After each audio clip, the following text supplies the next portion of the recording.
প্রাক প্রাসন্তীয় দুপুরে হিলিং ওয়াকে বের হলাম। অপূর্ব সুন্দর মনোমুগ্ধকর দুপুর, 27th of February, South East Coastline.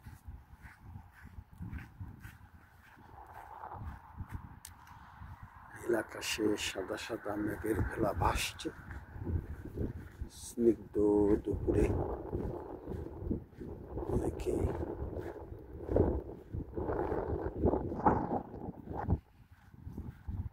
Dog ওয়াকে বের হয়েছে নিয়ে, অনেকে মিউজিক শুনতে শুনতে হাঁটছে। অন্তহীন শূন্যতা, নীলাকাশ। সাউথ শিলের পথে পথে ড্যাফোডিল টিউলিপ ফ্লাওয়ার ফুটেছে।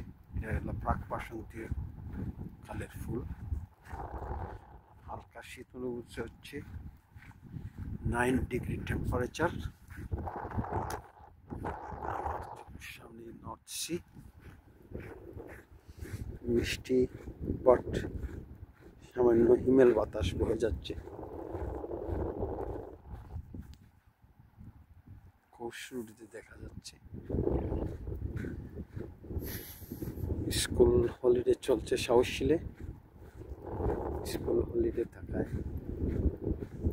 সাউথ শিলের মেরিন পার্কে, সমুদ্র সৈকতে শিশুরা আনন্দ উৎসবে মেতে উঠেছে।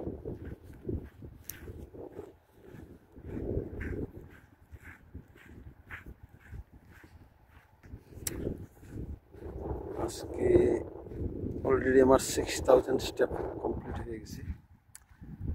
আরও 4000 স্টেপ কমপ্লিট করার জন্য সাগর পাড়ে আসলাম।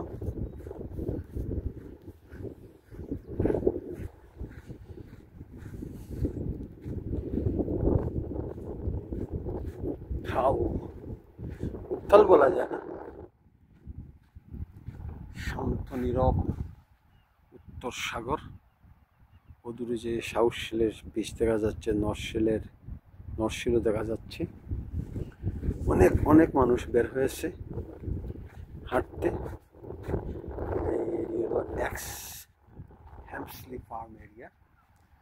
এখানে দ্বিতীয় বিশ্বযুদ্ধের আগে ফার্ম ল্যান্ড ছিল, কৃষি ফার্ম এরিয়া ছিল। এখানে গমের ক্ষেত হতো। প্রচণ্ড ঠান্ডার কারণে হাত হিম হয়ে যাচ্ছে। আকাশ দিয়ে বিমান উড়ে যাচ্ছে। এই যে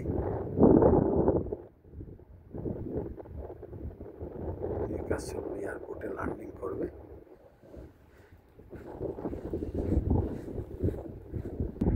আর 2-1 সপ্তাহের ভিতরেই এই তৃণবন ফুলে ফুলে ভরে উঠবে। এখানে বসন্তের অনেক ফুল ফুটবে। উষ্ণ আবহাওয়া বিরাজ করবে এখানে। হাজার হাজার মানুষ এই পথ দিয়ে হেঁটে যাবে সাউথ শিল থেকে উৎপানে। সাগরের খুব কাছাকাছি চলে এসেছি। এখানে অনেক ভূমিক্ষয় দেখা যাচ্ছে, ইরোশন, কোস্টাল ইরোশন এখানে দেখা যাচ্ছে।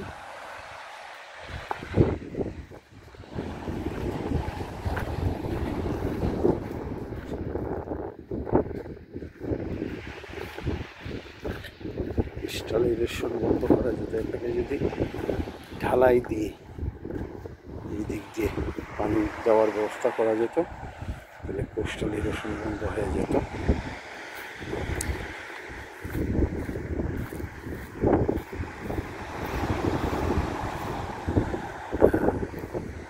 গভীর খাদ,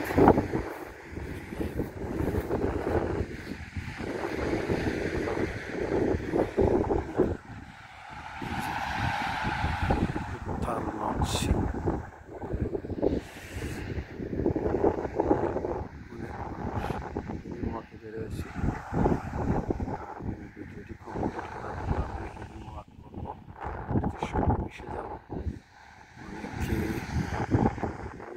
মানুষ সাগরের পাড়ে এই যে